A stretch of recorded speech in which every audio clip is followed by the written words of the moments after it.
December 6, 1917 dawned cold and clear over Halifax, Nova Scotia.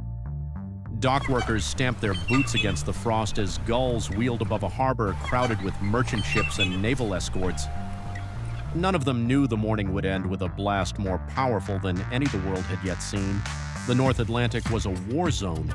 German U-boats prowled shipping lanes, and Halifax was the Allies' lifeline, a final stop before convoys crossed the ocean.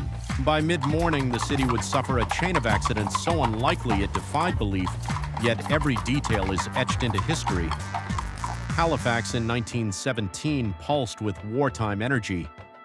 Along the piers, dockhands winched crates of ammunition and barrels of kerosene toward ships bound for Europe. Naval patrol boats idled beside freighters painted in dazzling zigzag camouflage.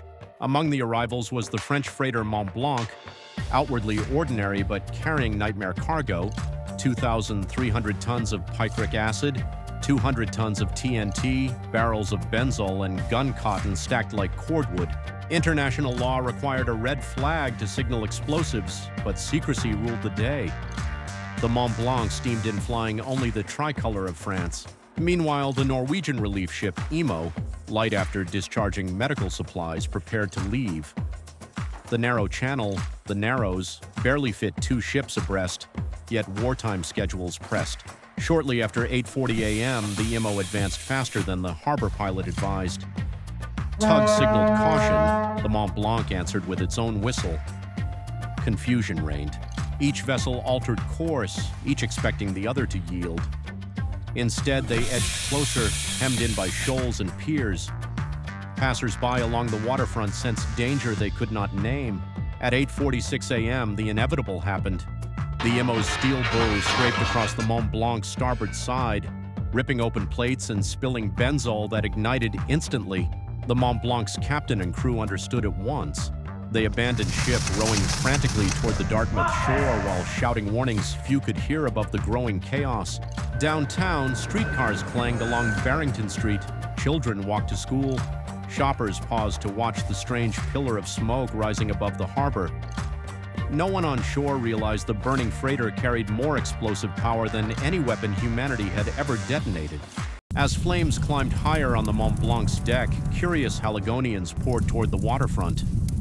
Shopkeepers closed early, children tugged mittens over chilled fingers, and soldiers on morning drill paused to stare. Workers leaned on wharf railings, families climbed warehouse roofs for an unobstructed view. Parents hoisted small children onto shoulders as if watching a parade. From Citadel Hill, the entire harbor was visible, a dark column of smoke rising above the icy water, flickers of flame on the freighter's deck. Rumors spread quickly. Some whispered it was a sugar fire, others a minor collision soon to be controlled. Firefighters, unaware of the lethal cargo, clanged toward the pier with hoses and ladders ready.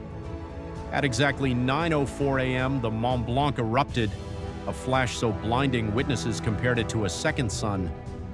In a fraction of a second, the ship and everything aboard were transformed into a superheated cloud of vaporized steel and flaming chemicals. A pressure wave tore outward faster than sound, flattening wooden houses, snapping telegraph poles, and hurling locomotives from their rails. 2 square kilometers of Halifax North End vanished beneath splinters and smoke. Entire blocks of brick and timber collapsed as if the city had inhaled and exhaled all at once. Windows shattered more than 100 kilometers away, and farmers 300 kilometers distant heard the blast as a dull, impossible thunder. Air turned into a weapon. Flying shards of glass and timber sliced through streets and alleyways, striking people before they could even register the sound. The harbor itself leapt skyward. A wall of water surged back toward shore, smashing wharves and tossing moored vessels like driftwood. A fragment of the Mont Blanc's anchor, half a ton of iron, was flung more than 3 kilometers inland. Another massive piece landed even farther, embedding itself in a quiet neighborhood. Close to the blast, radiant heat set clothing alight and ignited rooftops. Survivors rolled on cinders to smother flames while neighbors tried to pull beams away by hand. Rail cars, some fully loaded, were hurled across the yards like toys. A heavy freight car skated across the quay and disappeared into the smoke. Eardrums burst as the air itself. For seconds that seemed endless, Halifax became a storm of dust, heat, and silence that was somehow deafening. When the dust began to settle, streets were unrecognizable. Landmarks had vanished. People staggered through a gray snow of ash and paper that drifted like winter flakes. Ships anchored in the outer harbor reported feeling the shockwave twice, the initial blast and a second rebound off distant hills, like thunder returning to finish the job. Silence followed the roar, broken only by the crackle of fires and the distant wail of the injured. Entire districts lay in ruins, roofs gone, streets unrecognizable. More than 1,600 were dead within moments. Thousands staggered through drifting ash, eyes burned by dust and flying glass. Blizzard conditions struck that night, turning rescue into ordeal. Neighbors dug barehanded through snow and debris to find loved ones. Trains carrying doctors and nurses raced from Truro, Moncton, and Boston, their whistles echoing across frozen countryside. Doctors performed surgery in makeshift hospitals, schools, churches, even private homes, often by lantern light and with freezing instruments. Boston's Swift Aid forged a friendship remembered every December when Nova Scotia sends a giant Christmas tree to the city in thanks. In the months that followed, Halifax began the long work of rebuilding.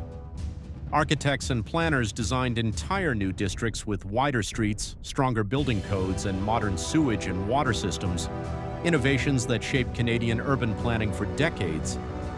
International donations poured in. From the Caribbean to New Zealand, relief funds arrived alongside food, medicine, and construction materials.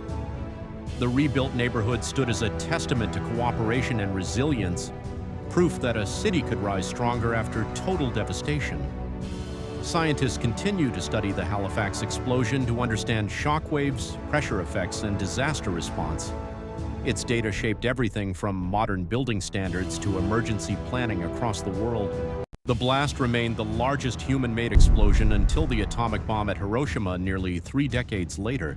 Even today, seismologists detect the Halifax shockwave in century-old global records, a ghost signature of that December morning.